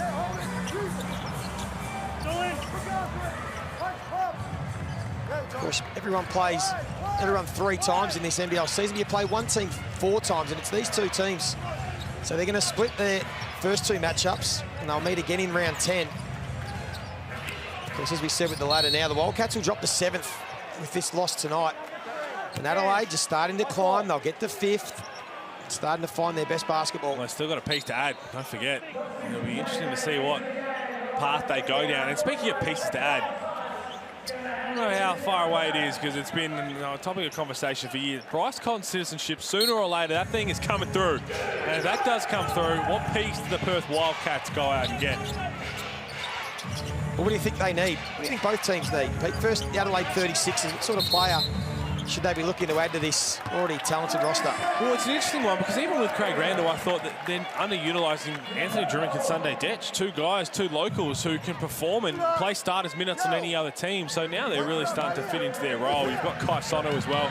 So they're probably looking at that 3-4 spot on, maybe even a point guard. To be honest, they don't really need another piece. It's just a really glue guy to go out there and do it. I know defensively they're probably a bit concerned down low. I know Kai Soto's a big shot blocker, but in terms of that banging body, that's why Daniel Johnson didn't play a lot those last 2 games. Gives him a lot to think about as Blanchfield hits that one in the corner. That's a beautiful roll. There's a couple of those for Perth tonight. That's a great topic, though. If Bryce gets his citizenship, you know, he comes that local Aussie, it's amazing, not just for Australian basketball, but also for Perth. But I think you're right. Back in the days when they had Casey Prather, you know, James Ennis, they had some of those really big 3-4 wings. That's what they need, no doubt. I mean, Casey Prather, you listen, mate? What's going on? Yeah, I love the guy, love how he played. Extremely talented fella. And he's rehabbing. I'm not sure if he's actually signed anywhere. I don't know how far his rehab's away, but you spot on with that is the kind of spot I would be going after if you're a Wildcats. You got Mitch Norton. You can always play Bryce at the point. Kyle Zuniga, who hasn't played tonight, but Luke Travis can bring the ball up. They still struggle on the glass, so that kind of athletic guy, I mean, in a perfect world, they'd throw everything out to try and get John Mooney back. So that's not going to happen. Well, again, they've been comprehensively beaten on the boards tonight. The Perth Wildcats, and Adelaide will retain possession right in front of our man, Damien Martin. Yeah, guys have been playing the hypothetical of what do the Wildcats do when Bryce Cotton gets his citizenship. I've had a text message come through from Miles Plumley, who said, guys, I'm still in Australia, I'm ready to go. But he did give me a little footnote saying I'm currently playing C-grade local comp over here in Surfers Paradise. So we'll see how Miles goes. Well, there you go. But you just want a window cleaner at this stage, I guess, if you're trying to find someone until the appropriate player falls in, because comprehensively beat in the rebounding count, make no doubt about it. Plumley familiar with the Red Army. Another offensive board. These are dangerous minutes too if you're playing against Adelaide coming up next. Seeing DJ kind of just work his way in, 15 points right now, drawing fouls, getting back to the line, just seeing the ball go through a little bit. You know, for anyone like him or anyone that is a scorer in the game, all you need is 1 or 2 little moments like this, and then, you know, even though this is junk time, this is a nice little feeling. You get a young guy on you, go and shoot some free throws. They have lost 4 of their last 6 games, the 36ers. It's an important win for them. Some players in form. Good balance. They've defended well. As we said, next week, they'll host Cairns on Friday and then head up to Sydney on the Sunday. So, big challenge. We'll find out more about this 36ers lineup and whether they are a genuine title contender. Well, it's hard to believe. I know they haven't shown a whole lot this season, but I'm still pretty high on them for what they can deliver. Now that they're making their focal point, Robert Franks, he's one of the best players in the league when he's playing like this. Daniel Johnson's going to do his thing. Mitch McCarron getting everybody involved. Had 6, 6, and 6. And 3 steals to go along with it. Cleveland, we know what he's going to bring. Drimmick's playing with confidence. Detch is playing with confidence. So it's hard to believe that they're not going to give it a real shake if they continue to get it together. They've only given up 80 points tonight. 80 is the magic number. Over the last 2 seasons, 3 of the top 4 each year have averaged against around 80 points. 2 teams have given up 79, and then the other 2 teams have given up about 80, 81. So that's the magic number if you want to contend. Marshall, who's got a career high 8 points for him tonight. Oh, He might make it 11. Not quite. I actually don't mind. I think Ollie Hayes-Brown, you got to throw him out there for a couple of minutes. Big mullet, just let him go out there and just bang bodies and just rip down rebounds. I think that's something that you might be able to throw a different look at.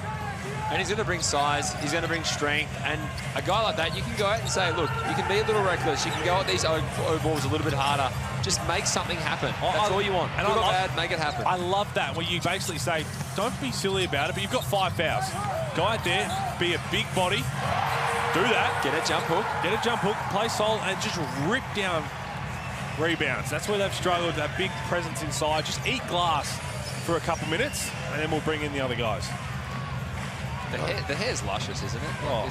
Is it the best mop in the league? Oh, as someone who's about to lose it all, absolutely. Well, we see there in the corner, Adelaide's biggest ever win at RAC Arena.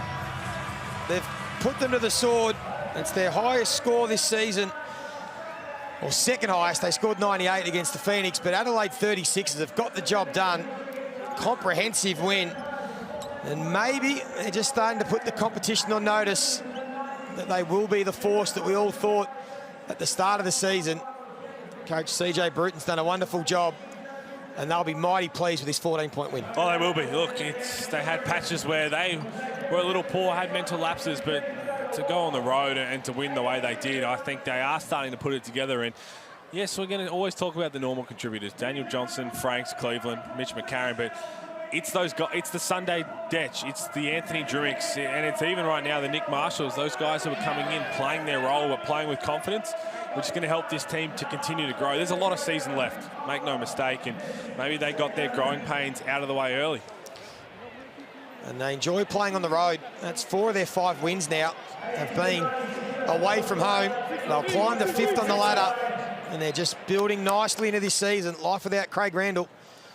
And as you mentioned, Cleveland with the 16 points, shooting at 57%. Drimmick was aggressive early. Daniel Johnson got going. Pretty impressive, the 36ers. Yeah, look, when they're playing this kind of basketball, they're up and down, they're getting stops. Yes, there was a few patches where it kind of went a little bit south, but they regained control. Some of their veteran guys made plays. They got out in transition, and that's where they're best. If they get in transition, they're an extremely hard team to stop. But right now, I think Jesse Wagstaff's really trying to set a tone with his team. Well, the man who's just starting to really build into this season, and he's now in the MVP conversation, our Foot Locker player of the game, Robert Franks. Yeah, he definitely has to be an MVP, legitimate candidate. Robert Franks, 21 points, 8 rebounds tonight. What'd you make of your own game? Just trying to contribute and, you know, just do what needs to be done for me, and that's rebound, score, and facilitate, and, you know, just bring that defensive energy. I think we did that in the start of the game. A much-needed win for the team as well. What stands out initially after immediately winning? Our sense of urgency. Our sense of urgency was there tonight. Like you said, it was a must-win for us to get back on track, and we just showed resiliency. They say adversity reveals character. Who stood up after what's been a pretty tough patch for you guys? I think everybody. I can't really pinpoint one person. I think everybody came in with that mindset of, you know, the hunger and just wanting to win. A little headbutt there with the ball after the game. Are you a soccer lover? Do you wish you were over in Qatar? It's the World Cup's going on right now, so I just showed my little headbutt skills. You had a big stretch right now. Do you go home, rest, recover, and do you think you'll bring in another import? Yeah, I definitely think we'll bring one in. I don't know how soon, but it's just back to the drawing board. We got a tough one next Friday against Cairns. Incredible game, mate. Well done. Thank you so much.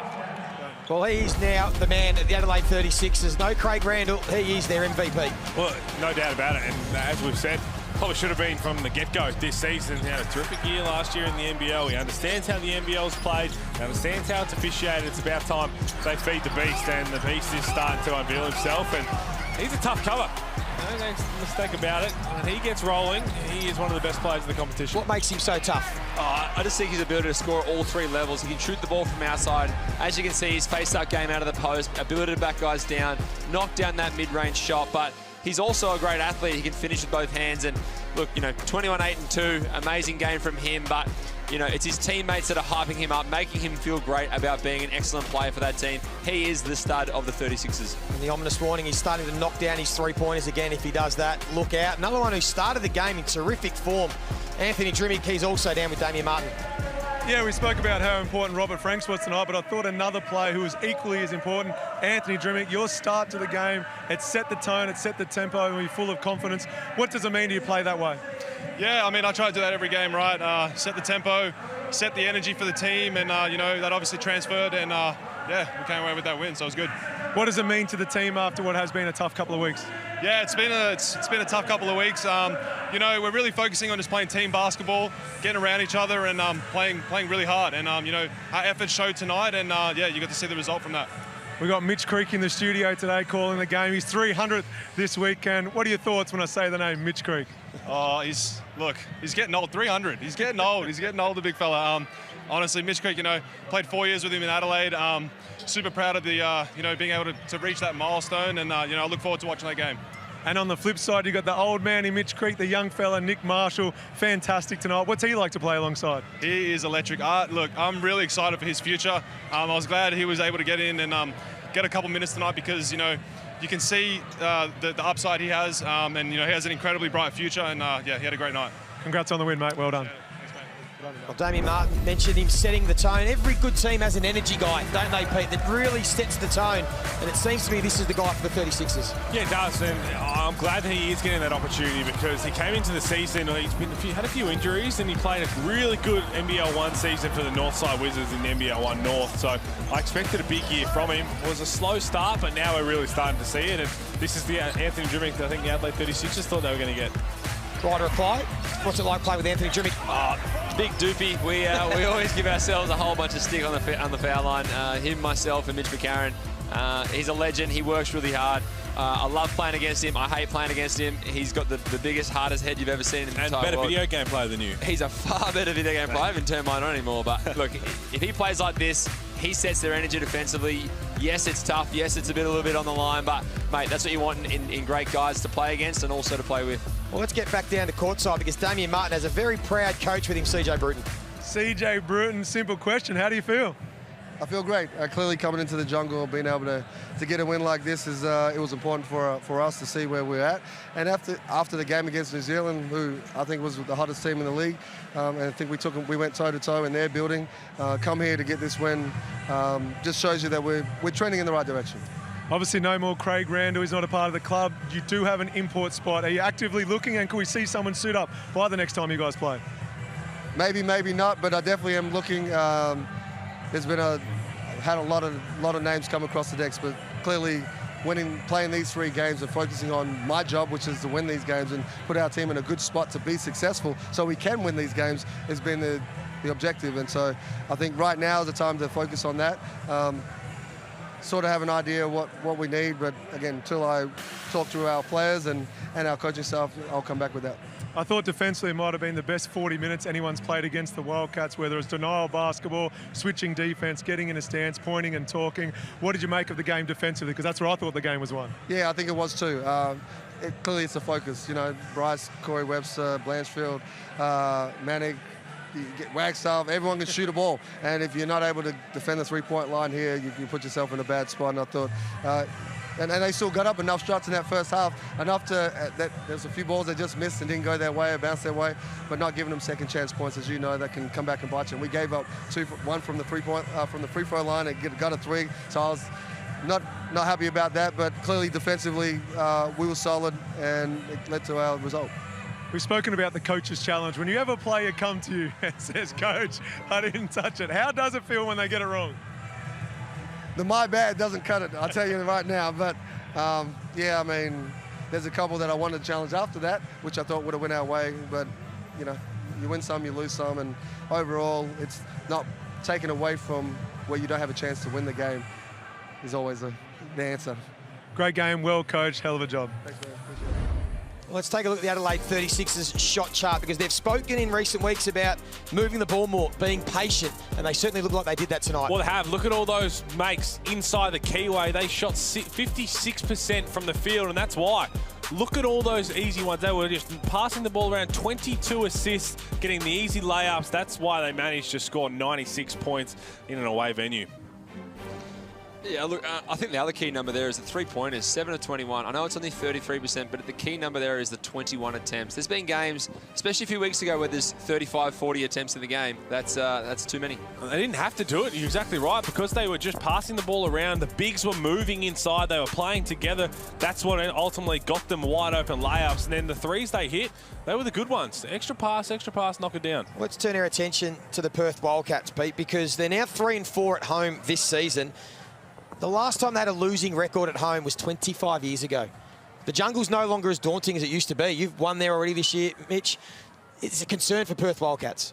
Oh, no doubt. I think there's bigger concerns overall in terms of consistency, the way they want to play. And yes, you want to play well at home, but as we mentioned, you just want to play consistent basketball across the course of the season and build towards the finals. That's what it's all about. You've got to make sure you get there, but even if you start slow, as long as you're playing your best basketball come February, that's all that matters. Bryce Cotton, it was good to see him turn things around in the second half. He was really quiet in terms of barely touching the ball.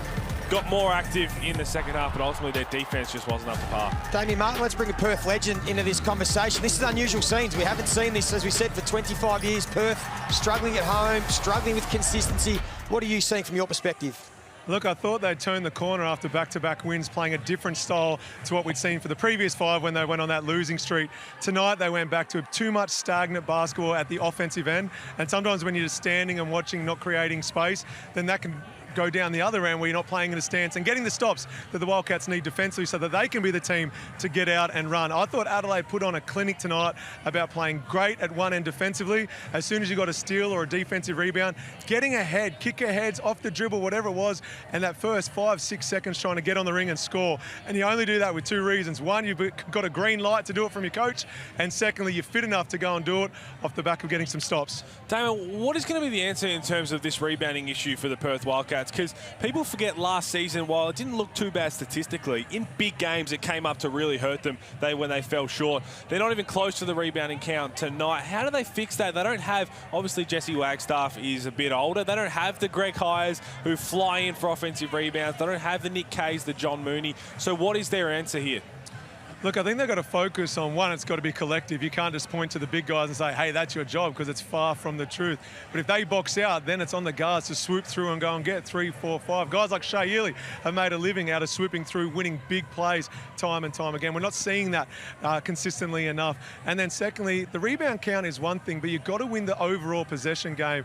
And for me, that's rebounds plus steals minus turnovers. And that's a category that unfortunately the Wildcats lost again tonight, because if you're not rebounding the ball, you better get some stops at the other end or force some turnovers. But it was all about the Adelaide 36ers tonight. They led from start to finish. They were dominant early. They got the job done. A really good even team performance, and they end up winning by 14 points. We'll take a break. We'll be back after this to wrap it all up.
Well, the Adelaide 36ers, they get to 5-5 on the season. They start to build some momentum, and it was their greatest ever win at RAC Arena, winning by 14 points, 96-82.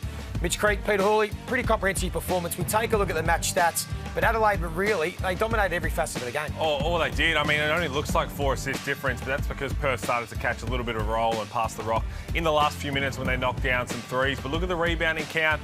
The points in the paint, that was the big difference, because 55% from the field compared to 41 is just not going to get it done if you're Perth. And all this, the way you're starting to see them play, it also highlights the thought of, do they need a third import? Do they need to go out and rush that? If they just have to get enough to qualify, they've got all the time in the world to make sure they find the perfect piece to help them win a title if they continue to play this well. And Mitch, we take a look at the highlights. They got out of the blocks really well. They led by 9 points at quarter time, 26 points in that opening term. That's really where they set up the game, because they were aggressive. They were going into the paint.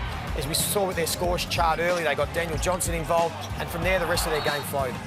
Yeah, and it was on the back of, obviously, DJ, Daniel Johnson and Anthony Jimmy. Jimmy coming out, making 2 shots early, getting to the foul line. DJ playing poise, getting a few easy touches. And when those 2 guys are the ones making plays early, the superstars can really step up. And we saw that with Franks and other guys across the whole team. Macca making some plays. Even Marshall right here making some great strong takes to the basket, really coming out of his shell and establishing himself as a great NBA player to be. Johnson, as we said, was able to get going. He hit the scoreboard, 17 points for him. Anthony Drimmick, we touched on him, his strong performance. And we take a look at the standings. Pete, we know that there's some teams at the top that have started really well, particularly New Zealand and Cairns, but it's really tight through that middle part. So this middle third of the season, those teams have got to start to get a wriggle on. Well, they do, because I tell you what, there's a couple of teams below, like the Adelaide 36 and the Jack Jumpers, who would be screaming nothing but excitement for this new play-in series that we have at the end of the season. All you got to do is finish 6th to give yourself a chance to win the title. So that race towards the end, towards the top 6, is going to be really exciting. But there's some big games to come this rest of this round. It's big games all season long, but I'm excited to see what we're going to get. And there's some juiciness just with the tweet from Keanu Pinder. Love it. Just talking about the match against the Sydney Kings. That's coming up Sunday. They've got a game before that, but I like it when there's a bit of spice with the social media. I love it, but I tell you what, that game's on Monday. So this is what he's talking about with the Sydney Kings. They play on Monday, and he said that they can't shut him down. And they played 2 games. It's been exceptional in both of those. But Cairns got to get through New Zealand first. The best defensive team in the competition, one of the best defensive players in the competition in Derek Pardon down low. So Derek Pardon, the Defensive Player of the Year candidate versus Keanu Pinder. He passed me the popcorn. I'm ready to go. Yeah, look, I love it when social media gets a little bit of light and a little on fire. I back Keanu here. I think he's almost unguardable. He's definitely an MVP candidate. He's doing everything you would ask an MVP candidate to do. And he's got the confidence to back now. So, you know what? You play in a big game, go and talk one, and you'll back it up. And apologies, you said that's Monday night, but there's a big game on Sunday afternoon because the Southeast Phoenix playing Illawarra. Not so much about the game, but this man playing game number 300, a milestone for Mitch Creek. Congratulations, first of all, but more importantly, you need to play well as a team. Yeah, look, obviously a big one is 300 for me, but at the same time, it is about the team. It is always about the team. Yes, it's very cool. Mum, Dad, some friends and family all coming down from Horsham. Shout out the mighty Horsham Hornets. But, yeah, 300 games, obviously quite a few with Adelaide. Pretty special to call the game tonight ahead of the weekend. But, yeah, a win will make it all the much sweeter. Well, it's a big congratulations, mate. I remember back in Adelaide running around at training with you to see how far you've come, even back for the Albury-Wodonga country days for all those who understand. He used to run around backflipping off stages of the disco before he even became a professional. But here's my question. It doesn't look like you've been that too long between cuts, but you can't go into your 300s without a fresh cut. Are you going to go even fresher than that? I'm going to need to. Blades of Glory. Can you get a 300 put? You won't get a 300 put. If I get 300 put in it, you have to shave your entire head. I don't need to shave my entire head because in 2 years there won't be anything to shave. What about the note you just slipped me with Bryce Cotton only scoring 17 points? Mitch is now the leading scorer in the competition. You just slipped me the note and just said, hey, just remind everyone that I'm now the leading scorer in the competition. He's talking MVP candidates in Keanu Pinder. With the way he continues to play his form, the way the Phoenix are starting to play, then who knows? We might be sitting next to one come the end of the season. Well, thank you for your company tonight. Good luck to you on Sunday. Well done to Pete, as always. It was a terrific game of basketball. The Adelaide 36ers, they got the job done. They beat Perth on their home court by 14 points, and maybe they've just sent a message to the rest of the competition that this is the Adelaide we thought, and they're starting to come.